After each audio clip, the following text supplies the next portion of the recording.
பார்க்கும்போது டிராவலே வந்து ஒரு பெரிய சுவாரஸ்யம் சுற்றி இப்போ நான் இந்த லைனுக்கு வர்றதே தலையை சுற்றி மூக்க தொடுறதுக்கே இல்லைன்னா இந்த ஜோதிடம் இல்லைன்னா நான் தொட்டே இருக்க மாட்டேன். பயங்கர ஜாஸ்தியாக இருக்கும். எல்லாம் ஒரு சுனாமி வரும். இப்போ ஜாலியன் வாலாபாக் படுகொலை அன்னைக்கு என்ன அப்படின்னு பார்த்தீங்கன்னா செவ்வாய் சனி கேந்திரம், குரு புதன் கேந்திரம் அப்படின்ட்டு இது மாதிரி நான் ரிசர்ச் பண்ணி வச்சுருக்கேன் நிறைய. ஆனால் அந்த செவ்வாய் தோஷத்தை வச்சு தான் பல திருமணங்களை தள்ளி போடுறாங்க. அதாவது பல திருமண தலைகளுக்கு காரணமே ஜோதிடர்கள் தான். என்ன அவர்கள் அடுத்த நிமிடம் நமக்காக ஒழித்து வைத்துக் கொண்டு இருக்கின்ற ஆச்சரியங்கள் யாராலும் அதை யாரும் கண்டுபிடிக்க முடியாத அந்த ரகசியத்தை அனுபவிச்சு தான் தரணும் அப்படின்பாரு அவரு. லைன்ஸ் மீடியாவுக்கு நீங்கள் அளித்து வரும் ஆதரவுக்கு மிக்க நன்றி. தொடர்ந்து எங்களுடன் இணைந்திருங்க. லைக் பண்ணுங்க, சப்ஸ்கிரைப் பண்ணுங்க, நண்பர்களுக்கு பகிருங்க. நாம் இணைந்து பயணிப்போம். கமல் அந்த ரகத்துல தான் பாக்குறீங்க. கமல் மாதிரி நல்ல மிமிக்ரி பண்றீங்க. கமல் என்ன சொல்றாரு? அவர்கள் அடுத்த நிமிடம் நமக்காக ஒழித்து வைத்துக் கொண்டு இருக்கின்ற ஆச்சரியங்கள் யாராலும் அதை யாரும் கண்டுபிடிக்க முடியாத அந்த ரகசியத்தை அனுபவிச்சு தான் தரணும் அப்படின்பாரு அவரு. ஆனா அடுத்த நிமிஷத்துல எத்தனை மணிக்கு விக்கெட் விடுன்னு சொல்ல முடியும் ஜோதிடத்துல. என்ன அதாவது எப்படி பொதுவாக இப்போ நம்மளுடைய அனுபவத்தில் ஒருத்தர் டிகிரி அது இது எதெல்லாம் இப்போ பெரிய படிப்பு இல்லை அதெல்லாம் படிச்சிருக்கலாம். அது அவங்களுக்கு வந்து ஒரு நல்ல எண்ணத்தையோ ஒரு நல்ல வழிகாட்டுதலையோ தந்துருமான தந்துடாது. அது வந்து உள்ள ஒரு செல்ஃப் ஸ்பார்க் இருக்கும்.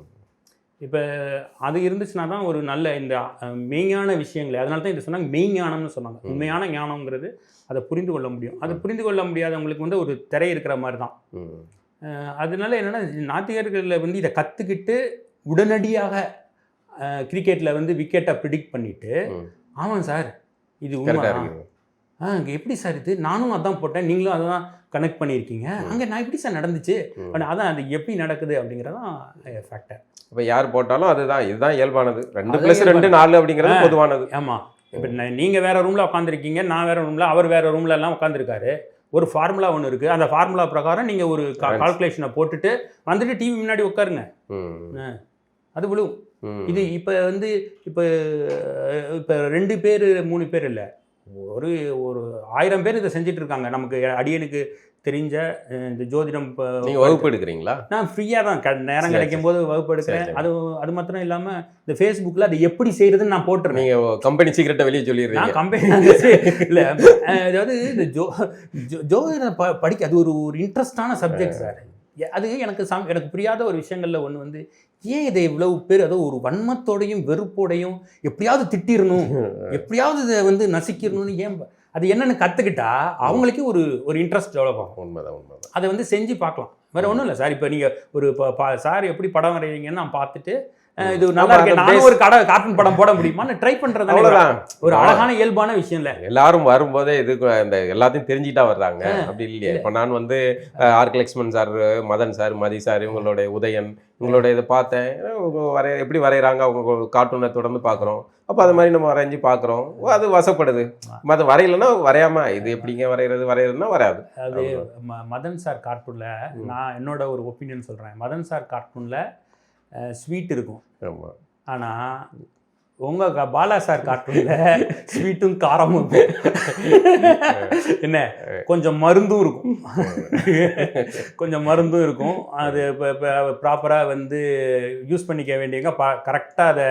ஆனால் மதன் சார் தான் வந்து எங்களுக்கு வந்து அவர் வந்து ஒரு ஸ்வீட்டான ஒரு இது, அவரோட கார்ட்டூன் ஸ்வீட்டாக இருக்கும். அது நாங்களும் அங்கே பார்க்கலாம். ஆனந்த உடனில் இது எல்லாமே லைக்கிங் தான்.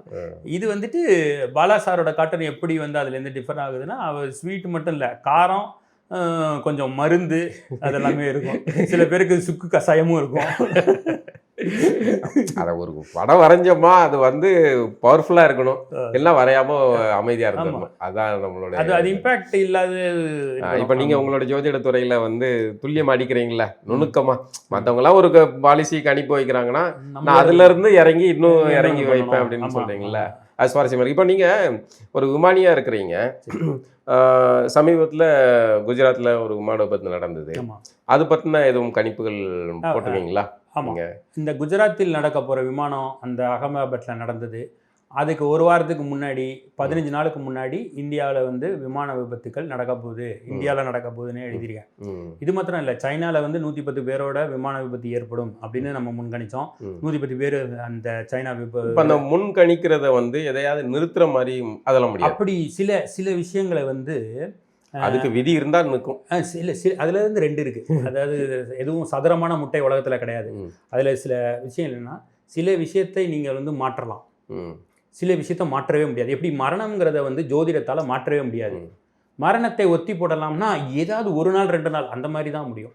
சரி, வாழ்க்கை பாதையை வந்து மாற்றிக்க முடியுமா? சில விஷயத்தை செய்கிறதன் மூலமாக மாற்ற முடியுமா? மாற்றிக்க முடியும். இப்போ நம்மளுடைய ஒரு விதி இருக்குது. அதாவது எப்படின்னு, இது எப்படி செயல்படுது அப்படின்னா, ஒரு காலை தூக்குனா வந்து நம்ம விழ மாட்டோம், 2 காலையும் ஒருத்தர் தூக்க சொல்கிறாருன்னா நம்ம விழுந்து தான். அதை மாற்ற முடியாது. சரி, அதை மாற்ற முடியாது. இது மாதிரி தான் சில விஷயத்தை வந்து சேஞ்ச் பண்ணலாம், சில விஷயத்தை நம்மளால் வந்து அதை சேஞ்ச் பண்ண முடியாது. ஜோதிட சாஸ்திரத்தின் மூலமாக இப்போ ஒருத்தருக்கு வந்து ஜாதகமே இருட்டாக இருக்குது, அவர் வந்து காட்டில் அஷ்டமாதிபதியினுடைய காலம் நடக்குது அப்படின்னா, அதில் இருக்கக்கூடிய நல்ல நல்ல கிரகத்தை வந்து நமக்கு சாதகமாக பயன்படுத்திக்கிறது எப்படி? அவருடைய ஜாதத்தில் வேறு பிளானட்டெல்லாம் இருக்கும். ஒரு ஸ்கூலில் வந்து ஹெட் மாஸ்டர் சரியில்லாமல் இருப்பார், ஆனால் பார்த்தீங்கன்னா ஏதாவது ஒரு டீச்சர் நல்ல டீச்சர் இருப்பார், அவர்கிட்ட டியூஷனுக்கு போய்க்கிறது. அது மாதிரி என்னென்னா நம்ம ஜாதகத்தில் இருக்கக்கூடிய நல்ல கிரகங்களை பயன்படுத்திக்கக்கூடிய வழியை வந்து நம்ம வந்து ஏற்படுத்திக்கணும். இல்லை, இப்போ எனக்கு நிச்சயமாக மாற்றம் வரும். ஒருத்தருக்கு வந்து நல்லது நடக்கணும் அல்லது கெட்டது நடக்க போகுதுன்னு வைங்களேன். இப்போ அதுலேருந்து அவர் தப்பி பிழைக்கணுங்கிறது அவருக்கு விதியாக இருந்தால், அல்லது அவருக்கு மாட்ட போகிறாரு அப்படின்னு விதியாக இருந்தால், ஜோதிடர் வந்து பார்க்குறாரு. ஜோதிடர் தப்பாக சொல்லணுங்கிற விதியும் இருக்க தானே செய்யும். அவருக்கு இந்த வழியா நீங்க போனா விபத்துக்கு உள்ளாயிருவீங்க அப்படிங்கறத ஜோதிடர் சொல்றாரு. அந்த ஜோதிடர் சொல்றது சில நேரங்களில் தவறா மாறணும் அப்படின்னு இருந்தா அவர் சொல்லாம விட்டுருவார்ல. ஆமா, அப்படிதான் நீங்க சொல்றது சரி. அதாவது நேட்டல் சார்ட்டை பொறுத்த வரைக்கும், நேட்டல் சார்ட்ல சில இது வந்து அழுத்தமான விதிகள் இருக்கும். அந்த விதியை வந்து ஜோதிடர் நினைச்சாலும் பிரேக் பண்ண முடியாது. ஜோதிடர் வந்து சரியான வழியை சொன்னா கூட அதை அவர் கேட்க மாட்டாங்க. ஏன்னா அவருக்கு ஃபிக்ஸ் செய்யப்பட்டிருக்கு, அங்கே ஃபிக்ஸ் இருக்கும். சில கண்ணை மறைச்சிருமா? அதுதான் நம்ம சொன்னா கூட they won't listen it. Okay, அது வந்து அந்த சம்பவம் நடந்தே தீரும். ஓகே, அந்த மாதிரி சில விஷயத்த வந்து மாற்ற முடியாது. மாற்றுறதுக்கெல்லாம் சில விஷயங்கள் இருக்குது. சில விஷயம் பார்த்தீங்கன்னா, இப்போ வந்து ஒரு ப்ரோக்ராம் கிளம்பி போகிறீங்க, ஏதோ ஒரு அசம்பாவிதம் பெருசாக நடக்க இருக்குது அப்படின்னா, உங்களுக்கு மட்டும் பெரிய அசம்பாவிதம் இல்லாமல் மாறுறதுக்கு வாய்ப்புகள் இருக்குது. பெரிய அளவில் வந்து தடைப்பட்டு இருக்கக்கூடியது அதெல்லாம் குறைக்கலாம். நல்ல நேரம் முகூர்த்த காலங்கள்னு சில காலங்கள் இருக்குது. அதில் செய்யும்போது நீங்கள் வந்து 10 தடவை கல்லை விட்டு எரிஞ்சு, இப்போ ஒருத்தருக்கு வந்து ஜாதகத்தில் ஒரு டைம் இப்போ சரியில்லை, இந்த தசா புத்தியில் இந்த புத்தி சரியில்லை, எது எடுத்தாலும் தடங்களாக தான் சார் வரும் அப்படின்னு ஒருத்தருக்கு சொல்கிறாங்க. ஆனால் காரியம் நடக்கும், ஒருத்தருக்கு வேலை கிடைக்கும்னு இருக்குது, ஆனால் இப்போ தடையாக இருக்குது. இப்படி இருக்கும்போது இந்த தடைகளை வந்து சில முகூர்த்தங்களை வைக்கிறதன் மூலமாக நம்மளால் என்ன பண்ண முடியும்னா, இப்போ பஸ் இங்கே வராது, அங்கே போய் உட்காந்துக்கங்கன்னு சொல்கிறோம். ஓகே, இந்த இடத்துக்கு வராது பஸ், அந்த இடத்துக்கு, அதான் முகூர்த்த காலங்கள்ங்கிறது. அப்போ நம்ம வந்து டக்குனு அது வந்து கிளிக் ஆகும். ஆனால் இவருக்கு என்ன விதி இருக்குது? வேலை கிடைக்கணும்னு இருக்குது, வேலை கிடைக்கணும்னு இருக்குது. ஆனால் வேலைங்கிறது எல்லாருக்கும் கிடைக்க போகுது. மரணம்ங்கிறதெல்லாம் மாற்ற முடியாது. அப்படி ஒன்றும் போஸ்ட்போன் பண்ணுறதுக்கோ அந்த மாதிரி இருக்குது. அது மாதிரி ஜோதிடர் வந்து கணித்து சொல்லலாம், இந்த பகுதியில் இவ்வளோ ஒரு பெரிய அளவில் விபத்து இது நடக்க போகுது, ஜாக்கிரதையாக இருந்துக்காங்க. ஏன்னா இப்போ பெருவாரியவங்க என்ன கேள்வி கேட்பாங்கன்னா, இவங்க ஏன் சுனாமி வர்றது முன்னாடியே சொல்ல மாட்டேங்காங்க? சொல்லியாச்சு. சார், சுனாமி வர்றது மட்டும் இல்லை, என்னோட போஸ்ட் எடுத்து பாருங்க, 2017 எழுதியிருக்கேன். நாமளே நிறைய பேர் எழுதியிருக்காங்க, நான் வந்து 2017 எழுதியாச்சு. அதாவது ஒரு இடத்துல ஒரு மிஸ்டேக் இருக்குன்னா அது டோட்டலாகவே ஜோதிடத்து மேலேயோ ஜோதிடம் மேலே போட வேண்டியதில்லை. 2017 இப்போ எழுதியிருக்கேன். என்ன எழுதியிருக்கேன்? யுரேனஸ் வந்து உடைய மாற்றத்தில் வந்து 2019-20 வருஷத்தில் கொடு நோய்கள் வரும், ஒரே நாளில் 1 லட்சம் பேர் இறந்து போவார்கள்னு எழுதியிருக்கேன். ஒரே நாளில் 1 லட்சம் பேர் இறந்து போவாங்க அப்படின்னு எழுதியிருக்கேன். அது நகர்ந்ததுக்கு அப்புறம் தானே வந்து இது வந்துச்சு, ஒரே நாளில் இறந்து போனாங்கல்ல. மைக்ரேஷன், ஒன்று ஹெவி மைக்ரேஷன் நடக்கும் அப்படின்னு எழுதியிருக்கேன். நடந்தது. இது எல்லாமே வந்து சார், நீங்கள் 1 லட்சம் பேர் ஒரே நாளில் செத்து போவாங்க அப்படின்னு சொன்னால் எப்படி நம்புவீங்க? போர் இல்லாமலே இது நடக்கும் அப்படின்னு நம்ம சொல்கிறோம். அப்படி அது ஒரு இது புதுசு இல்லை உலகத்தில், எந்த நம்ம இன்னைக்கு வாழ்கிற மனிதர்களுக்கு இது புதுசு இல்லை. ஆமாம், ஆலங்கட்டி மலை வந்து ஈரோட்டில் பெய்யும்னு எப்படி? ஈரோடு செந்துறையில் பெஞ்சிருக்கு ஆலங்கட்டி மலை. அரியலூர் ஜெயங்கொண்டம் பக்கத்துலலாம் ஆலங்கட்டி மலை வந்து வயக்காடு புழுக்க பெஞ்சிருக்கு. அப்படி இருக்குது. இப்போ அதுதான் இப்போ நமக்கு வந்து பருவ மாற்றங்களை பற்றி முன்னாடி சொல்கிறதுக்கு வெதர் ரிப்போர்ட் கொடுக்குறவங்களுக்கு இருக்குது, நம்மக்கிட்ட கவர்மெண்ட் சிஸ்டம் இருக்குது. இது ஏன் முன்னாடி சொல்லலை? நான் அவங்கள தப்பு சொல்லலை. தேர் ஆல்சோ நான் ஏபிள் டு டூ அவங்களுடைய டெக்னிக்கலாக தெரியறதுக்கு முன்னாடியே ஒரு சம்பவம் நடக்க போகிறத எப்படி சொல்கிறோம்? அப்போ இதில் ஏதோ ஒரு மேட்டர் இருக்குது, யூனிக்கான விஷயத்த சொல்கிறோம். என்ன வந்து நீங்கள் சொல்கிறத பார்த்தா வந்து எல்லாருமே வந்து ஜோதிடத்தை கற்றுக்கிட்டு அந்த டைமிங் பார்த்து அப்படி இயங்குறது. இப்போ நீங்கள் உங்களுடைய எல்லா பயணத்துலையுமே அதை பார்ப்பீங்கன்னு தான் தோணுது. ஆமாம், என்னுடைய பயணங்களில் நான் கிளம்புறது வந்து நான் ஒரு விஷயத்தை எடுத்து வைக்கிறது, அதுதான் என்னை வந்து ஒரு பைலட்டாக மாற்றிருக்கு. இல்லைன்னா அதாவது எப்படின்னா நான் தறி ஓட்டிக்கிட்டு இருந்தேன். இப்போ ஏரோப்ளைன் ஓட்டுறதுக்கு காரணமே அடியனுக்கு வந்து இந்த ஜோதிட அறிவு ஏதோ ஜென்மத்தில் இந்த கிடைச்சதனுடைய பலன் தான். இப்படி எனக்கு கிடைச்சி என்னுடைய வாழ்க்கையை நான் சீரமைச்சுக்கிட்ட மாதிரி ஒருத்தரும் வந்து அதை கற்றுக்கணும்னு நான் நினைக்கிறேன். அதில் வந்து நான் இல்லை அந்த கதை இது சுவாரஸ்யமாக இருக்கு. நீங்கள் 10 முடித்த பிறகு இல்லை நீங்கள் 10ஆம் வகுப்பு அப்போவே ஜோதிடம் படிக்க ஆரம்பிச்சிங்க. எப்படி இந்த விமானி இந்த இதுக்குள்ளே வந்தீங்க? நான் வந்து பார்த்துட்டு என்னோட ஊரில் இருக்கலாம் ஜாசியம் பார்க்குறதெல்லாம் இருக்கட்டும் கணேசா, நம்மளோட ஜாதத்தை பார்ப்போம். ஒரு நாளைக்கு உட்காந்து ஜாதத்தை ஃபுல் ஃப்ளெஜ்டாக அனலைஸ் பண்ணது பார்த்தேன். ராகு சுக்கிரன் இது தொடர்பாக இருக்குது. 4ஆம் அதிபதியாக சுக்கிரனுடைய அமைப்பும் ராகுவும் சம்மந்தப்பட்டுச்சு அப்படின்னு சொன்னால் பெரிய வண்டி வாகனம், அதுவும் சுகமாக இருக்கிற வண்டி வாகனம் அப்படின்னுங்கிறது தான் அதில் இருக்கிற கான்செப்ட். அப்போ நான் என் ஜாதகத்தில் வந்து ராகு வந்து சுக்கிரனுடைய நட்சத்திரத்தில் இருக்குது, 4ஆம் அதிபதியாக இருக்கக்கூடிய சுக்கிரனோட நட்சத்திரத்தில் இருக்குது. அப்போ நான் என்ன நினச்சேன், சரி நம்ம வந்து காலையில் வந்து லூம் ஷெட்டுக்கு போகிறோம் வர்றோம், இது எல்லாத்தையும் விட நம்ம வந்து இப்போ இது பெரிய வாகனம்னு காட்டுதே, அப்போ வந்து நம்ம ட்ரக் எதுவும் ஓட்டுவோமான்னு. இப்போ 4ஆம் அதிபதி போய் 12ல் மறைஞ்சிருக்கு, இல்லை ட்ரெயின். அப்போ வந்து வெளிநாட்டில் போய் ஆமாம், ஏன்னா ராகுனா ட்ரெயின், நல்ல சஃபிஸ்டிகேட்டட் ட்ரெயினுக்கு நம்ம எதுவும் படிக்கலை. இப்போ நம்ம வந்து ட்ரக் ஓட்டலாமா அப்படின்னு நான் நினச்சேன். ட்ரக்கில் வந்து சக்கரம் இதெல்லாம் 10 படிக்கும்போது நீங்கள் நான் வந்து ஒர்க் பண்ணும்போது என்ன 10 முடிச்சுட்டு என்ன பண்ணீங்க? நான் வந்து 10th முடிச்சுட்டு அடுத்து எம்காம் ஒர்க் பண்ணிட்டு எம்காம் பிகாம் எம்காம் அப்புறம் வந்து எம்ஃபில் பண்ணிட்டு அயாட்டா பண்ணிட்டு இருந்தேன். இந்த டிப்ளமோ படிச்சீங்க? நான் படித்தது ஆக்சுவலாக வந்து diploma in textile technology. 10th முடிச்சுட்டு டிப்ளமோ இன் டெக்ஸ்டைல் டெக்னாலஜி. அப்புறம் டிகிரி வந்து இதை படிச்சுட்டு டிகிரி வந்து நான் கரஸ் மாதிரி தான் பண்ணேன், அது கரஸில் தான் பண்ணேன். அப்புறம் அயாட்டா பண்ணிட்டு ஃபாரினில் ஒர்க் பண்ணிட்டு இருந்தேன். அப்புறம் ஸ்ரீலங்கனில் வந்து ஹேண்ட்லிங்கில் இன்டர்வியூ நடந்தது, அப்போ அதில் ஜாயின் பண்ணேன், கிரவுண்ட் ஸ்டாஃபாக ஜாயின் பண்ணேன். அதுக்கப்புறம் ஸ்ரீலங்கன் டைரக்ட் ஆப்செக்கில் இருந்தேன். நான் அதுக்கப்புறம் யூஎஸ் போனேன், அப்புறம் பிலிப்பைன்ஸில் தான் பைலட்டிங் வந்து ஏவியேஷனுக்குள்ளே நான் போனேன். அங்கே இருக்கும்போது ட்ராவலே வந்து ஒரு பெரிய சுற்றி அது இப்போ நான் இந்த லைனுக்கு வர்றதையே தலையை சுற்றி மூக்க தொடுறதுக்கே இல்லைன்னா இந்த ஜோதிடம் இல்லைன்னா நான் தொட்டே இருக்க மாட்டேன். இப்போ ஜோதிடத்தை நான் ஒரு நாளைக்கு உட்காந்து நம்மளோட பார்ப்போம் அப்படின்னு பார்த்தது இந்த பெரிய வாகனமாக தெரியுது அப்படின்னு சொன்னதும் நான் நினச்சிட்டேன், சரி ரைட்டு நம்ம நாளைக்கு போய் ஹெவி போடுவோம், லாரி ஓட்டுறது ட்ரக் ஓட்டுறதுன்னு போட்டுட்டு சுக்கிரன் 12ல் இருக்குது, 12னா வெளிநாடு, அப்போ வாகனத்தை வந்து வெளிநாட்டில் ஓட்டணும், அப்போ போய் கல்ஃபில் போய் ட்ரக் ஓட்டுவோம்.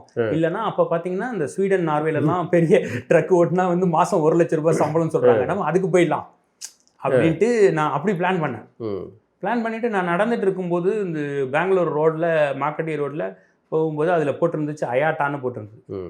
ஸோ இந்த அயாட்டா பார்த்துட்டு தான் அது பேப்பரை கம்ப்ளீட் பண்ணணும் அப்படின்னு சொல்லிட்டு அயாட்டாக்குள்ளே நான் போனேன். அதுக்கப்புறம் ஃபாரின் போனேன், குவைத்துக்கு போனேன். அப்புறம் ஐ ஜஸ்ட் கேம் பேக். அப்புறம் இந்த ஸ்ரீலங்கனில் வந்து ஹேண்ட்லிங் இருந்தது. முதல்ல விமானம் ஓட்டினது எங்கே? நான் வந்து இதில் ஓடினேன், யூஎஸில் ஃபிலடெல்ஃபியாவில் பண்ணேன், அது ஹெலிகாப்டர். அது இங்கே வந்து பிலிப்பைன்ஸில் வந்து ஃபிக்ஸ்டு விங் தான் பண்ணேன், இங்கே பண்ணேன். ஸோ இப்போ அது என்னன்னு கேட்டிங்கன்னா, அந்த சுக்கிரன் ராகு தொடர்பு வந்து பெரிய வாகனம். அப்போ அயாட்டா கிளிக் ஆன உடனே நான் வந்து ஸ்ரீலங்கனில் ஜாயின் பண்ண உடனே தான் எனக்கு இன்னும் இது ஸ்பார்க் ஆக ஆரம்பிச்சிச்சு.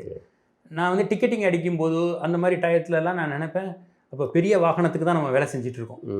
ஒரு ரொம்ப லக்ஸுரியான ஒரு பெரிய வாகனம் சுக்கிரன் ராகு கரெக்டாக வேலை செய்யுதுப்பா, நம்ம ஒரு சரியான ஒரு பாதைக்கு தான் வந்துட்டோம், நம்ம இது வந்து இதில் தான் நமக்கு வளர்ச்சி இருக்குது அப்படின்னு நினச்சதுக்கப்புறம் அதே மாதிரி என்னென்னா இந்த மேனிஃபெஸ்டேஷன் ஒன்று இருக்குது. அதாவது ஜோதிடத்தை இன்னொன்று என்னென்னா வளர்ச்சிக்கு இப்போ பயன்படுத்தணும். ஜோதிடத்தை சொல்லி முடங்கி போகக்கூடாது. அந்த நொண்டி குதிரைக்கு சறுக்குனது சாக்குன்ட்டு இது அது வந்து நான் ஜோதிடத்தின் படி தான் நடக்குது. வந்து எப்படி அதை வந்து நான் எதுலேயும் எந்த விதத்துலையும் ஆதரிக்கலை. நம்ம முயற்சி செய்யணும், நம்ம பயிற்சி செய்யணும், ஜோதிடத்தையும் பார்த்துக்கணும். இது எல்லாத்தையும் கனெக்ட் பண்ணாதான் சக்ஸஸ். அது ஒரு டார்ச் லைட் மாதிரி. டார்ச் லைட் மாதிரி சும்மா வந்து எனக்கு 7.5 சனி நடக்குது, அதாவது ஜோதிடத்திலையும் மூட நம்பிக்கைகள் நிறைய இருக்கு. அதுல ஒண்ணுதான் அந்த 7.5 சனி, அஷ்டமத்து சனி, அர்த்தாஷ்டம சனி, செவ்வாய் தோஷம். செவ்வாய் தோஷமே பாதி இல்லை, 98% செவ்வாய் தோஷங்கிறதே கிடையாது. ஆனா அந்த செவ்வாய் தோஷத்தை வச்சுதான் பல திருமணங்களை தள்ளி போடுறாங்க. அதாவது பல திருமண தடைகளுக்கு காரணமே ஜோதிடர்கள் தான். என்ன அப்படி எதுவும் செவ்வாய் இருக்க பூமியே செவ்வாய் தான். இப்ப உங்களுடைய ஜோதிடர்களுக்குள்ளே இந்த வந்து பல முரண்பாடுகள் இருக்கு. நாங்க வெளியில இருந்து திட்டுறவங்க வேற, இப்போ உங்களுக்குள்ள இந்த கணிப்பா அதை ஏத்துக்கிட்டது இல்ல, இவர் திருக்கணிதத்தை ஏத்துக்கிட்டது இல்ல, வாக்கியத்தை ஏத்துக்கிட்டது இல்ல, பல முரண்பாடு இருக்கு. இது கடந்து இன்னும் இந்த சோழி போடுற பாக்குறவங்க அப்படி இப்படின்னு பல ரகம் இருக்காங்கல்ல. ஜோதிடத்துல நிறைய முறைகள் இருக்கு, ஜோதிட முறைகள் இருக்கு. அது நீங்கள் அதெல்லாம் நம்ம கற்றுக்கிட்டா அந்த முறையை நீங்கள் யூஸ் பண்ணும்போது உங்களுக்கு ஆன்சர்ஸ் வரும். அது வேற. இவங்களுடைய கான்ஃப்ளிக்ட்டுங்கிறதே வேற. இவங்களுடைய கான்ஃப்ளிக்ட்டுங்கிறது எல்லா துறைகள்லையும் ஒரே துறையை சேர்ந்தவங்க வந்து சண்டை போட்டுக்கிற மாதிரி தான். இல்லை இப்போ திருமணத்துக்கு இது பார்க்குறாங்க, பெருவாரியான ஜோதிடர்கள் எல்லா பொருத்தமும் இருக்கு அப்படின்னு சொல்றாங்க. ஆனால் அது பெருவாரியாக குடும்ப நல நீதிமன்றத்தில் போய் நிற்கிறாங்க, டிவோர்ஸ் ஆகுது. இப்போ இந்த நடிகர்கள் நடிகைகள் கதைகள்லாம் எடுத்துக்காங்க, எல்லாம் பெரிய பெரிய ஜோதிடர்கள்ட்ட பார்த்து தான் பொருத்தம் பார்த்து இது பண்ணியிருப்பாங்க. ஒன்று காதல் திருமணம் நடக்கும், அது தவிர்த்துட்டு பார்க்குற திருமணங்களுமே கூட நல்ல பெரிய பிரபல ஜோதிடர்கள் அவள் இப்படின்னு பார்த்து தான் பண்ணியிருப்பாங்க. ஏன் அது வந்து இதாகுது? இல்லை ரெண்டு, அதாவது நட்சத்திர பொருத்தம் பார்க்குறதுங்கிறது முன்னாடி பார்த்தீங்கன்னா எத்தனை பொருத்தம், அப்போ 30 பொருத்தம் இருந்தால் கல்யாணம்னு அந்த காலத்தில். 10க்கு வந்துருக்காங்க, அப்புறம் 10க்கு வந்துட்டாங்க. 10 இருந்தால் போதும் அப்படின்ட்டு. உண்மையில் வந்து சில பேர் வந்து அதை இப்போ நான் சொன்னதுக்கே நீங்கள் சொன்ன மாதிரி சில ஜோதிடர்கள் அதுக்கு வந்து எதிர்ப்பு தெரிவிக்கலாம், அந்த மாதிரி இருக்கலாம். தயவுசெய்து இந்த நட்சத்திர பொருத்தமெல்லாம் பார்த்துட்டு இருக்காங்க. ஜாதக பொருத்தம்னு ஒன்று இருக்குது. அதாவது இவருக்கு ஒரு ஜாதக, ஒரு மாப்பிள்ளையுடைய ஜாதகத்துக்கு ஆயுள் பாவம் நல்லா இருக்கா, அவருக்கு குடும்பம் நல்லா இருக்கா, இந்த பெண்ணுடைய ஜாதகத்தில் ஆயுள் பாவம் நல்லா இருக்கா, குடும்பம் நல்லா இருக்கா, இது கொஞ்சம் சாஃப்டான பொண்ணா, இல்லை இது பையன் சாஃப்டான, இவங்களுக்குள்ள ஒரு அண்டர்ஸ்டாண்டிங் க்ரியேட் ஆகுமா அப்படிங்கிறத மட்டும் பார்க்கணும். இந்த நட்சத்திர பொருத்தங்கள் அப்படிங்கிறத என்ன கேட்டால் நான் வந்து அதெல்லாம் பார்க்குறதில்ல. நான் வந்து தனிப்பட்ட முறையில் ஜாதகத்தில் வந்து குடும்பாதிபத்தியம் நல்லா இருக்கா, ஆயுள் பாவம் நல்லா இருக்கா, குழந்தைகளுக்கான கிரக அமைப்புகள் நல்லா இருக்கா, வாரிசுக்கு இது மாதிரி இருக்கிறா, வேறு எதுவும் வந்து அசுபமான ஒரு பழக்க வழக்கங்கள் இருக்கக்கூடிய சில பேருக்கு பயங்கரமாக வந்து சில சேர்க்கைகள் இருக்கும். சந்திரன் ராகு, அதே சந்திரன் ராகுவே நல்ல சேர்க்கை அது. ஆனாலும் வந்து சில அதுலேயே வந்து கொஞ்சம் மோசமாக இருந்துச்சு அப்படின்னா கொஞ்சம் சைக்கோபாத் மாதிரி இருப்பாங்க. சில பேர் பார்த்தீங்கன்னா ஒய்ஃபை சிகரெட்டில் சுடுறது, இது மாதிரியான ஒரு பிரச்சனைகள்லாம் செய்வாங்க. அவங்க ஒரு சாடிஸ்டாக இருப்பாங்க. இல்லை இப்போ அவர்களுக்கு என்ன அந்த மாதிரியெல்லாம் இருப்பாங்க. அவங்களெல்லாம் கொண்டு போய் ஒரு சாஃப்டான கேரக்டர் ஜாதத்தில் போய் மேட்ச் பண்ணிடக்கூடாது. கிரகம்லாம் மேட்சிங்காக இருக்குது. அந்த பொண்ணுக்கு இந்த மாதிரி ஒரு கேரக்டர் தான் கல்யாணம் ஆகணும்னு விதி இருந்துச்சுன்னா இல்லை நான் அது அப்போ தான் நம்ம அதை சொல்லணும். இந்த மாதிரி பையன் வந்து கொஞ்சம் இந்த டைப்பாக இருக்கிறதுக்கு வாய்ப்புகள் அதிகமாக இருக்குது. நீங்கள் அதுக்கு வில்லங்கமாக இருக்கிறது நீங்கள் கொஞ்சம் ஜாக்கிரதையாக இது பண்ண முடியுமா, உங்களால் மேனேஜ் பண்ண முடியுமா, அதுக்கப்புறம் உங்களால் இதை வந்து அப்பா அம்மாவை நீங்கள் ப்ளேம் பண்ணக்கூடாது. இது எல்லாத்தையும் நம்ம சொல்லணும். இப்போ சப்போஸ் லவ் மேரேஜாக இருக்குது, இல்லை இவங்க கொண்டு வர்றாங்க அப்படின்னா நம்ம முன்னாடியே சொல்லிடுறது அவங்களுக்கு கொஞ்சம் சேஃப்டியாக இருக்கும். சரி ரைட்டு, இவர் சொன்ன மாதிரி தான் அவர் இருக்காரு அப்படின்னு சொல்லிட்டு அவங்க ஆல்டர்னேட்டிவாக என்ன பண்ணுவாங்களோ பண்ணுவாங்க. அதே மாதிரி டைவர்ஸ் வரப்போகுது, குடும்பத்தில் வந்து பிரிஞ்சு இருக்கிற மாதிரி இருக்காங்க. 10 பொருத்தம் பார்க்குறதெல்லாம் வேலைக்கு ஆகாது. நான் அடியேன்னு ரெக்கமெண்ட் பண்ணுறது இல்லை. அடியனுக்கு உடைய ஒரு 30 வருஷத்தில் இது வந்து சரி அதிகமாக திருமணம் மணமக்கள் பார்க்குறாங்க, அல்லது காதலர்களே கூட இப்போலாம் பார்க்குறாங்கன்னு நினைக்கிறேன். உத்தரகாலாமிரதத்தில் நான் சொல்லல, காளிதாசன் சொன்னது 30 வயசுக்கு மேலெல்லாம் இருந்துச்சுன்னா ஜாதகத்தெல்லாம் பார்க்காதுன்ட்டாரு. அவர் சொல்லிட்டாரு பொண்ணு கிடைச்சாலே போதுங்க. ஆமாம், இப்போ அந்த சிச்சுவேஷனில் இருக்கு. ஆமாம், காந்தர்வ விவாகங்களுக்கு வந்து பொருத்தங்களெல்லாம் பெருசாக பார்க்க வேண்டிய அவசியம் இல்லை அப்படிங்கிறதான் இது சொல்கிற ஜோதிட சாஸ்திரத்தில் சொல்லக்கூடிய விஷயம். அது மனப்பொருத்தம் இருந்தால் போதும், மனப்பொருத்தம் இருந்துச்சுன்னா போதும். பரஸ்பரம் 2 பேருக்கும் பிடிச்சிருந்தாலே அப்படின்னு சொன்னால் அதை பார்க்க வேண்டாம், ஜாதக பொருத்தங்கள் பார்க்க வேண்டாம். அது காந்தர்வ விவாகத்தில் வந்துடும்.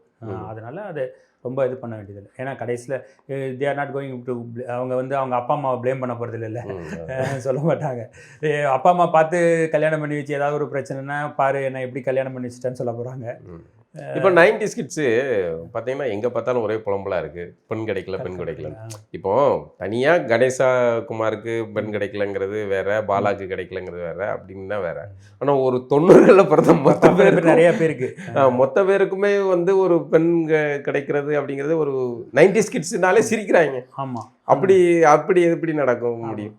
அதுக்கு வந்து ஒரே ஒரு செட் ஆஃப் ஒரு கிரக நிலவரங்கள் வந்து காரணம். ஓ, இந்த 90ஸ்ல வந்து இந்த யுரேனஸ், நெப்டியூன், ப்ளூட்டோ இது மாதிரியான இது வரும்போது பார்த்தீங்கன்னா ஒரே மாதிரியான ஒரே செக்ஷன் வந்து நடக்கும். இப்போ உதாரணத்துக்கு பார்த்தீங்கன்னா சினிமாலேயே பார்த்தீங்கன்னா இந்த துலாபாரம்னு ஒரு படம் வந்துச்சு.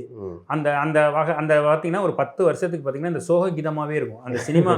எல்லா சினிமாவும் பார்த்தீங்கன்னா இந்த சோக பிழிஞ்சு எடுத்துட்டு, அதாவது ஒரு சோக சீனாவது இருக்கணும், ஒரு டெத்துக்கு யாராவது இந்த மாதிரி வந்து அந்த மூட் செட்டே சேஞ்ச் ஆகும். அப்புறம் ஒரு காலகட்டத்துக்கு ஏற்றாப்புல சில காலகட்டம் பேய் படங்களா வந்துகிட்டு இருக்கும். ஆமாம், அது கோச்சார கிரக நிலவரங்கள் தான். இப்போ கோச்சாரத்தில் நம்ம சொல்கிறோம், நான் சொல்லியிருக்கோம் பெண்கள் இப்போ இந்த டயம் இதை வந்து 8 மாதத்துக்கு முன்னாடி சொன்னோம். இந்த மாதிரி சுக்கிரன் வந்து மீனத்துக்கு போகும்போது பாலியல் பிரச்சனைகள் ஜாஸ்தி வரும், பெண்கள் இதை பண்ணணும்ட்டு. அது இன்னைக்கு நடந்துட்டு இருக்கு. நான் 7 மாதத்துக்கு முன்னாடி இந்த சுக்கிரனுடையதை வந்து நான் மென்ஷன் பண்ணி சொல்கிறோம். அது ஏன் இந்த மாதத்தில் நடக்குது அப்படின்னா இந்த மாதம் இதுதான் நியூஸாக இருக்கும். ஓகே, இந்த கிரக சேர்க்கை நடக்கும்போதெல்லாம் நம்ம வந்து கொஞ்சம் ஜாக்கிரதையாக இருக்கும். சார் நீங்கள் நான் சொல்கிறேன் ரொம்ப சிம்பிள், நீங்கள் செக் பண்ணி பாருங்கள். இப்போ சில பேர் வந்து இந்த ஜோதிடத்துமே நம்பிக்கை இல்லாதவர்களாக இருக்கலாம். நான் எனக்கு வேண்டிய ஒரே ஒரு ரிக்வஸ்ட் தான், வன்மம் இருக்கக்கூடாது. நம்பிக்கை இல்லாமல் இருங்க, ஒன்றும் பிரச்சனை இல்லை. வன்மமாக என்னை தாக்குறதோ இல்லை ஜோதிடத்தை தாக்குறதோ அது மாதிரி வேண்டாம். ஆனால் நான் வந்து சொல்கிறேன் உங்கள்கிட்ட, கோச்சாரத்தில் எப்போல்லாம் செவ்வாய் சனி சேருதோ அப்போல்லாம் வந்து ஒரு போர் பதட்டம் ஏற்படும், நிலநடுக்கம் ஏற்படும். அதோட குரு புதன், அந்த செவ்வாய் சனியும் கேந்திரமாக இருக்கணும், குருவும் புதனும் கேந்திரமாக இருக்கணும். கேந்திரம் அப்படின்னா 1 4 7 10 இருக்கணும். இப்படி இருந்துச்சு அப்படின்னா கூட்டமாக மரணம் சம்பவிக்கும். அது எப்போ நிலநடுக்கத்தில் சம்பவிக்கும். மற்ற எல்லா நாளும் நிலநடுக்கம் நடக்க தான் போகுது. ஆனால் அந்த ரிக்டர் அளவு வந்து ரொம்ப கம்மியாக இருக்கும். இந்த காலத்தில் ரிக்டர் அளவு 7 8 கூட இருக்கும். மரணங்களும் நீங்கள் கேஷுவாலிட்டி வந்து ஜாஸ்தியாக இருக்கும், பயங்கர ஜாஸ்தியாக இருக்கும். இல்லை ஒரு சுனாமி வரும். இப்போ ஜாலியன் வாலாபாக் படுகொலை அன்னைக்கு என்ன அப்படின்னு பார்த்தீங்கன்னா செவ்வாய் சனி கேந்திரம், குரு புதன் கேந்திரம் அப்படின்ட்டு இது மாதிரி நான் ரிசர்ச் பண்ணி வச்சுருக்கேன் நிறைய. இப்போ ஏன் அதுலேருந்து நம்ம ஃபில்டர் பண்ணுறோம். ஒரு தடவை இது நடக்கும்போது இது நடக்குதா, ஏன்னா எந்த ஜோசியரும் சார் இப்போ நிறையா பேர் அவங்களுடைய கருத்துக்களை சொல்கிறாங்க. புது பந்ததிகள் இருக்குது, யாருமே வாய்க்கு வந்ததெல்லாம் சொல்லலை. அவங்க ரிசர்ச் பண்ணியிருக்கிறாங்க. அவங்களுடைய அனுபவத்தெல்லாம் சேர்த்து தான் ஜோதிடம்ங்கிறது இன்னைக்கு கட்டுக்கோப்பாக வந்துருக்கு, வளர்ந்துட்டு இருக்கு. ஜஸ்ட் லைக் தட் ஒரு மூட நம்பிக்கை தர முடியாது. ஏன்னா எல்லாரும் they are train to prove their self வந்து அந்த ஒரு இது இருக்கு. அப்போ நீங்கள் படித்தது வந்து எந்த முறை? நான் வந்து பாரம்பரியம் தான் முதல்ல படித்தேன். பாரம்பரிய முறை தான், ஜோதிட முறையை படிச்சுட்டு கேபி அப்படின்னு சொல்லி ஒரு ஜோதிட முறை இருக்குது. கேபி உங்கள் குருநாதர் சொல்லி கொடுத்தது வந்து அவர் பாரம்பரியம் தான். நாங்கள் அது பேசுனது எல்லாமே பாரம்பரியம் தான். நான் வந்து கேபியை வந்து புஸ்தகத்தில் கற்றுக்கிட்டேன். அந்த கேபியை பார்க்கும்போது தான் அக்யூரேசி லெவல் வந்து இன்னும் ஜாஸ்தியாக போயிடுச்சு. நம்மளுக்கு கால கணிதம், அதாவது காலத்தை நிறைய டைம் ஆஃப் ஈவெண்ட்டுன்னு சொல்லுவாங்க. நம்ம வந்து இத்தனாம் தேதி இது நடக்குது, இத்தனாம் தேதி அது நடக்கும். ஒருத்தருக்கு தபால் எழுதுகிறோம், சார் எனக்கு வந்து இமெயில் வரல, எனக்கு வேலைக்கு எடுத்துகிட்டேன்னு சொன்னாங்க, இமெயில் வரும்னு சொன்னாங்க, இன்னும் வரலன்னா இன்னையிலேருந்து 7ஆம் தேதி வரப்போகுது அப்படின்னு நம்ம சொன்னோன்னா 7ஆம் தேதி கரெக்டாக அவருக்கு வந்து இமெயில் வருது. இதுக்கெல்லாம் காரணம் வந்து என்ன, அந்த டைம் ஆஃப் ஈவெண்ட்டை எப்படி கணிக்கிறது அப்படிங்கிறது வந்து கேபி உடைய இதில். இப்போ கேபி வந்து என்ன அப்படின்னா அது வந்து ஒரு கன்வென்ஷனல் ட்ராக்கில் வந்து இறங்கி 4 அடிக்கிறது அந்த மாதிரின்னு வச்சுக்கோங்க. அந்த ட்ராக்கில் ஜிஎம்பின்னு சொல்லி குருமூர்த்தி குருஜி அப்படின்னு ஒருத்தர், அவர் வந்து ஜிஎம்பி மெத்தட் அப்படின்னு சொல்லி ஒன்று. இதெல்லாம் டைம் ஆஃப் ஈவெண்ட்டில் பெஸ்ட்டு மெத்தட். காரகம் இப்போ இவர் நீங்கள் நெல்லை வசந்தன் அவரை சொன்னீங்க, சார் சொன்னீங்க, அவர் வந்து காரகத்தில் எக்ஸ்பர்ட்டு. காரகத்தில் வந்து அதே மாதிரி விசித்திர ஜோதிடம் செட்டியார் ஒருத்தர் இருக்காரு. அவர் வந்து பார்த்தீங்கன்னா அவருடைய புஸ்தகமே வந்து விசித்திர ஜோதிடம்னு. அவரை காரகத்தை எடுக்கக்கூடிய இதாக பார்த்தீங்கன்னா இப்போ நீங்கள் இப்போ பெயிண்டிங்கை பற்றி சொன்னோன்னா இவர் இந்த கலருக்குள்ள எப்படி அதை மிக்ஸ் பண்ணார், இந்த கலரை இந்த இடத்துல கொண்டு வந்தது இது சேஞ்ச் ஆகிடுச்சு, இது படமே சேஞ்ச் ஆகுது அப்படிங்கிற மாதிரி அவர் அதை பிரித்து வச்சுக்க பார்க்க நுணுக்கம். உங்கள் பாக்கெட்டில் 120 ரூபா இருக்குன்னு சொல்லுவார். சரி, இப்போ அது எப்படி அடிக்கிறாங்க? அப்போ அது ஒரு செக்ஷன். இப்போ அது காரகம்ங்கிறது ஒரு செக்ஷன். நீங்கள் வந்து வழியில் பார்த்தவரோட பேர் இது தானே அப்படின்னு கேட்குறது, அது ஒரு காரகத்தை தொட்டது. உங்களுக்கு சார் ஒருத்தர் கேட்டார், சார் இது மாதிரி ஸ்டேஷனில் எனக்கு ரொம்ப பிரச்சனையாக இருக்குது, அப்போ நான் வந்து ஒரு சாமியை கும்பிட சொன்னேன், இதை நினச்சிட்டு போங்க, அந்த பேர் இருக்கிற ஒருத்தரே வருவாருன்னு. அவர் போய் நிற்கிறாரு, அந்த இன்ஸ்பெக்டர் பேர் அதான். சார் இந்த பாருங்க சார், அந்த இன்ஸ்பெக்டர் பேர் அதுதான் சார், அந்த சாமி தான் சார்னு. ஸோ இதெல்லாம் என்னென்னா அந்த காரகத்தை சொல்ல முடியும். காரகத்தை வந்து நிறையா படித்து வச்சுக்கிறோம். அது வந்து டைம் ஆஃப் ஈவெண்ட், ஒரு நேரத்தை துல்லியமாக கணிப்பது. இப்போ உலகக்கோப்பையில் வேர்ல்டு கப் நடந்துச்சு, எந்த நிமிஷம் ஃபைனல்ஸில் கோல் விழும்னு சொன்னோம், அந்த நிமிஷம் தான் விழுந்துச்சு. அடுத்த கோல் இத்தனை நிமிஷம் விழுந்து சொன்னால் அடுத்த கோல் அத்தனை நிமிஷம் விழுந்துச்சு வேர்ல்டு கப் ஃபைனல்ஸில். நான் போய் எங்கே துபாயில் போய் மாற்ற முடியாது. ஸோ அந்த ஈவெண்ட்டெல்லாம் கண்டுபிடிக்கிறதுக்கு இந்த ஜிஎம்பின்னு ஒரு மெத்தட், அது 311 கான்செப்ட்னு சொல்லுவாங்க. 3ஆம் அதிபதியும் 11ஆம் அதிபதியும் கனெக்ட் ஆகும்போது தான் எல்லா சம்பவமும் நடக்கும் அப்படிங்கிறது தான் அவருடைய தேரி. அவர் பேர் குருமூர்த்தி குருஜி அப்படின்னு பேர். கேபிங்கிறது கிருஷ்ணமூர்த்தின்ட்டு, அது கிருஷ்ணமூர்த்தி வந்தது, அது ஒரு டிஃப்ரெண்ட்டானது, அக்யூரசி லெவல் அந்த ஒரு மாதிரி. இது வந்து எப்படின்னா கண்ணை மூடிட்டு சுற்றி ஒரு 6 அடிக்கிறது. ஓகே ஓகே, நீங்கள் எல்லாத்தையுமே உள்வாங்கியிருக்கீங்க. இப்போ இது உள்வாங்கிறது, ஜோதிடத்தை உள்வாங்குறதை விட படித்ததை விட பயன்படுத்துவது தான் முக்கியம். அதை எந்த இடத்துக்கு அதை இம்ப்ளிமெண்ட் பண்ணணும். இப்போ எப்படின்னா சார், மேக்ஸ் வாத்தியார் வந்து ட்ரிக்னாமெட்ரி நடத்துவார், முக்கோணவியல் நடத்துவார், செங்கோண முக்கோணம் என்றால் என்ன நடத்துவார், sine theta cos theta tan தீட்டான்ட்டு. ஒரு கோபுரத்தின் உயரம் என்ன அப்படின்ட்டு நீங்கள் ஒரு நாள் அதை இம்ப்ளிமெண்ட் பண்ணி பார்த்துட்டீங்கன்னு வச்சுக்கோங்க, அப்படியே ஐஸ்கிரீம் சாப்பிட்ற மாதிரி இருக்கும் மேத்தமெட்டிக்ஸ். இல்லைன்னா கணக்கு வாத்தியாரை திட்ட வேண்டியதான். என்ன, நீங்கள் வந்து ஒரு படத்தை வரைஞ்சி பார்ப்போம் அப்படின்னு ஆரம்பிச்சது தான் இன்னைக்கு உங்களோட உச்சத்தை தொட வைக்குது. அது மாதிரி அதை இம்ப்ளிமெண்ட் பண்ணணும். அஸ்ட்ராலஜியை எவ்ரிடே லைஃப்பில் வந்து இம்ப்ளிமெண்ட் பண்ணி பார்க்கும்போது தான் அதற்கான பிரமிப்பும் அதற்கான சுவையும் தெரியும். என்ன, வன்மத்தை விட்டுறணும். சரி, இப்போ நம்ம இந்த நீங்கள் இந்த சைக்கோ, இந்த பாலியல் இதெல்லாம் சொன்னீங்கல்ல, இந்த காலகட்டம் அப்படி தான் இருக்குது இல்லை? இப்போ ஆமாம், அதாவது எப்படின்னா ஒரு குறிப்பிட்ட கூட்டமான கிரக சேர்க்கைகள் இருக்கக்கூடிய காலத்தில் இருக்கிறவங்களுக்கு திருமணம் நடக்கிறது வந்து தடை அதிகமாக இருக்கும். அது வந்து எப்படின்னா ஒரு சில மாதம் வந்து மாம்பழம் சீசன் மாறுது இல்லை, பூக்கள் பூக்காமல் போகுதில்ல, இது மாதிரி ஒரு கிரக அமைப்புகள், ஒரு செட் ஆஃப் கிரக அமைப்புகள் பார்த்தீங்கன்னா அந்த மாதிரி இருக்கும். முழுக்க இப்போ நம்ம கிரகங்களால் தான் வந்து இயக்கப்படுகிறோம் நம்ம. அது வந்து எப்படி புரிஞ்சுக்கலாம் அப்படின்னு பார்த்தீங்கன்னா, இதை நம்ம எப்படி நடந்துக்குது, இந்த அஸ்ட்ராலஜியை வந்து எங்கேயோ தேமேன்னு சுற்றிட்டு இருக்கிற கிரகம் நம்மளை எப்படி பாதிக்குது அப்படின்னு ஒரு இது இருக்குது. வெயில் காலத்தில் வந்து மே மாதத்தில் வெளியில் போய் நின்னா சூரியன் சுடுதா, எரிச்சல் வருது, சுடுது, எரியுது. சரி, பௌர்ணமி அமாவாசை நாட்களில் கடலில் ஓதம் ஏறுறதும் இறங்குறதும் நடக்குதா? இது ஃபிஷர்மேன் மீன் பிடிக்கிறவங்க கிட்ட கேட்டிங்கன்னா அவங்க கரெக்டாக சொல்லுவாங்க. என்ன சரியா, அவங்க பண்ணுறது என்னது அவங்களுக்கே தெரியாமல் வானியல் தான். அஸ்ட்ரானமிங்கிறது ஒன்று அங்கே இருக்குது, அதுலேருந்து டிரைவ் ஆனது தான் அஸ்ட்ராலஜி. அஸ்ட்ரானமிலேருந்து டிரைவ் ஆகிருக்கு. அது நேரடியாக வந்து அது அப்படி கிடையாது. நம்ம பேட்டர்ன்ஸ் எல்லாத்தையும் செட்டாக வந்து பார்க்குறோம். இந்த பிளானட் இப்படி நடக்கும்போது எனக்கு இப்படி நடந்துச்சு, இந்த பிளானட் அங்கே இப்படி நடக்கும்போது எனக்கு இப்படி நடந்துச்சு அப்படின்னு சொல்கிறத நம்ம பார்க்குறோம். அப்படி தான் நம்ம ஃபைண்ட் அவுட் பண்ணுறோம். இப்போ இது ரெண்டும் நடக்குது.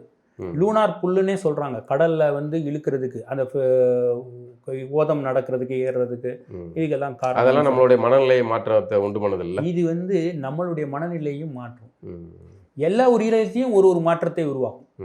ஆமாம், பனி அதிகமாக விழுந்தா நமக்கு ஒரு உணர்வு வருது, வெயில் அதிகமாகப்பட்ட ஒரு உணர்வு வருது, அதனால நமக்கு ஒரு எரிச்சல் வருது, இது மாதிரி வருது. இப்போ இதனுடைய பாதிப்பு மாதிரி தான் இது எப்படி இன்னொரு தத்துவம் வந்து சொல்லுவாங்க. எப்படின்னா, சூரியன் வந்து ஒரு புரோட்டான், அதை சுற்றி இருக்கக்கூடியது வந்து எலக்ட்ரான் அப்படின்னும், வெளிவட்ட பாதையில் இருக்கக்கூடிய எலக்ட்ரான் வந்து இப்போ ஹெச் இப்போ ஓட்டுன்னு இருக்குது, வெளிவட்ட பாதையில் இருக்கக்கூடிய ஏதோ ஒரு 2 எலக்ட்ரான் இருக்கிறதா வச்சுக்குவோம். அப்போ ஒரு இதுக்கு அது மாறிடுது அப்படின்னா அது வேற ஒரு கெமிக்கலாக மாறிடும். வேற ஒரு கெமிக்கலாக O3 இப்போ மாறுதுன்னு வச்சுக்கோங்க, அப்போ அது ஓசனாக மாறிடும். இப்போ இதனுடைய ஃபிசிக்கல் ப்ராப்பர்ட்டிஸ் வேறு, கெமிக்கல் ப்ராப்பர்ட்டிஸ் வேறு, அதோட ஃபிசிக்கல் ப்ராப்பர்ட்டி வேறு, அதோட கெமிக்கல் ப்ராப்பர்ட்டி வேறு. அது மாதிரி எப்படி ஒரு எலக்ட்ரான், இப்போ நீங்கள் கன்சிடர் வந்து பூமியெல்லாம் ஒரு எலக்ட்ரான் மாதிரி நினச்சிக்கிறீங்க, பக்கத்தில் இருக்கிற ஜூபிட்டர் ஒரு எலக்ட்ரான்னா, ஒன்றில் ஏற்படக்கூடிய மாற்றம் இன்னொன்றை பாதிச்சு தானே ஆகணும். செவ்வாயும் சனியும் அங்கே வந்து கேந்திரமாக இருக்கிற நேரத்தில் இங்கே ஏன் நிலநடுக்கம் வந்துக்கிட்டே இருக்குது மற்ற நாளில் விட? உருபதன் இருக்கிற நேரத்தில் ஏன் வந்து ஏகப்பட்ட பேர் சாகுறான்? இப்போ அரசியல் ரீதியாக நம்ம போனால் பார்த்தீங்கன்னா, இப்போ போர் சூழல் நடக்குது, இந்த இதுக்கு என்ன காரகத்துவம்? இப்போ ஈரான் இஸ்ரேல் போர் அப்படிங்கிறது ரொம்ப நாளாக அவங்களுக்குள்ள புகைச்சல் இருந்துக்கிட்டே இருந்துச்சு. இப்போ இந்த சமயத்தில் வந்ததுக்கு என்ன பார்வை? சூரியன் சனி, செவ்வாய் சனி. ஆமாம், செவ்வாய் வந்து சனி வீட்டில் உட்கார்ந்த உடனேயே நம்ம வந்து ரெடி ஆகிட்டோம். ஆமாம், இப்போ அதை வச்சுட்டு பாருங்கள், இப்போ உலகத்தில் இருக்கக்கூடிய அதை நம்மளால் கட்டுப்படுத்த முடியாது. இப்போ நமக்கு என்ன தெரிஞ்சிச்சு, சரி நாளையிலேருந்து ஏதோ சம்பவம் நடக்க போகுது அப்படின்னு ஷேர் மார்க்கெட்டில் வந்து செல்லிங்கு போய் காசு சம்பாதிச்சாச்சு. இப்போ ஜோதிடம் எப்படி உதவுது பாருங்க. ஒன்று உங்களுக்கு ஷேர் மார்க்கெட் யூஸ் பண்ணி இப்போ நம்ம யூஸ் பண்ணிக்கலாம். அதாவது அதே மாதிரி என்னென்னா இதே மாதிரி ஒரு பேட்டியில் வந்து கேட்டாங்க, ட்ரம்ப் வந்து இந்த மாதிரி வரி போட்டிருக்காரு, எப்போ வரி நீக்கப்படும் அப்படின்னு கேட்டாங்க. நாங்கள் இன்னையிலேருந்து 120வது நாள் நீக்கப்படும்ட்டு. சரியாக 120வது நாள் ட்ரம்ப் நீக்க போகிறாரு. நான் வந்து ஆஹா இன்னைக்கு தானே நம்ம சொல்லி வச்சுருந்தோம் அப்படின்னு சொல்லிட்டு நான் பை பண்ணேன். வந்து சென்சஸை வந்து பை பண்ணி வச்சுருந்தேன். நாளைக்கு தான் இன்னைக்கு தான் சொல்லணும் அப்படின்ட்டு நான் சென்சாக்ஸை பை பண்ணிட்டேன். வந்து 82,000 குவான்டிட்டி பை பண்ணிட்டேன். மறுநாளைக்கு காலையில் தூக்கி அடிச்சிட்டாங்க. 1,40,00,000 ரூபாய். என்கிட்ட அது எவிடன்ஸாகவே இருக்குது. சம்பாதிச்சாச்சு. சரியா? இப்போ நமக்கு எதிர் நீங்கள் ஷேர் மார்க்கெட்டையே டீல் பண்ணுற இது நான் மட்டும் இல்லை, நிறைய ஜோதிடர்கள் பண்ணுறாங்க. நான் மட்டும் இல்லை, முதல்ல உங்களை பிடிக்கணுமே. இந்த உலக இந்த சனி செவ்வாய் இப்போ நான் எப்படி அதை சம்பாதிச்சேன், லிட்ரலாக நான் எப்படி போட்டேன் அவங்களுக்கு அதை எல்லாமே சாட்சியோடையே வச்சுருக்கேன். சாட்சியோட நான் ஃபேஸ்புக்லேயும் போட்டேன். நமக்கு இருக்கிற ஃபாலோவர்ஸ் எல்லாருக்குமே தெரியும். அந்த ட்ரேடு, அந்த பணம் சம்பாதிக்கிறது இப்படி தான் சம்பாதிச்சேன். அப்போ இதுக்கு காரணம் என்னன்னா செவ்வாய் நம்ம பார்த்து வச்சாச்சு. சரி செவ்வாய் வந்து இன்னைக்கு இப்படி நடக்கும். உங்களுக்கு ஒரு காரகத்துவம் இருக்க போய் தானே நடக்குது. இப்போ பார்க்குற எல்லாருக்குமே நடக்குது. நானும் பார்க்க நான் அதனால தான் சொல்கிறேன். நான் என்ன சொல்கிறேன், அதை நீங்கள் வந்து ஜோதிடத்தை படித்து அதை இம்ப்ளிமெண்ட் பண்ணணும். ஜோதிடத்தை தெரிந்து கொள்வதால் மட்டும் எதுவும் நடக்கப்படுதில்லை.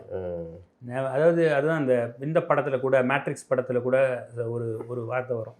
என்னன்னா, நான் உங்களுக்கு பாதையை காமிக்கலாம். நான் இல்லை ஜோதிடர், ஜோதிடம் அப்படி வச்சுக்கோங்க. ஜோதிடம் பாதையை காமிக்கலாம். நடந்து போக வேண்டியது யாரு? திருச்சி பஸ் இதுனா திருச்சி பஸ்ஸில் ஏறணும். அதுதான் ஊக்கம் இல்லாதவருக்கு வந்து ஜோசியம் சொல்லி பிரயோஜனமே இல்லை. அது மண்ணு அந்த ஜாதகம். ஒரு ஜோதிடனுக்கு வந்து ஒருத்தர் மனிதனுக்கு ஊக்கமே இல்லைன்னு வச்சுக்கோங்க. அவனுக்கு மாஞ்சி ஜோதிடம் சொல்லி பிரயோஜனம் இல்லை. சரியா? ஆனால் அவனுடைய ஜாதகத்தில் அவன் ஊக்கமற்றவனு தெரியுமானா தெரியும். இவகிட்ட சொல்லி ஒன்றும் புண்ணியம் இல்லை. சரி இவகிட்ட சொல்லிட்டு ஒரு போடுங்கப்பா எவ்வளவு இந்த ஜாதகம் பார்த்துக்கு அமௌண்ட்டை கொடுத்துட்டு போங்க அப்படின்னு சொல்லலாம். சொல்ல கேட்க மாட்டார் இவர் அப்படின்னு சொல்லியே நான் நிறைய பேர் அனுப்புவேன். இவர் சொல்லி கேட்க மாட்டீங்க. சரி இப்போ போர் எப்போ முடிவுக்கு வரும்?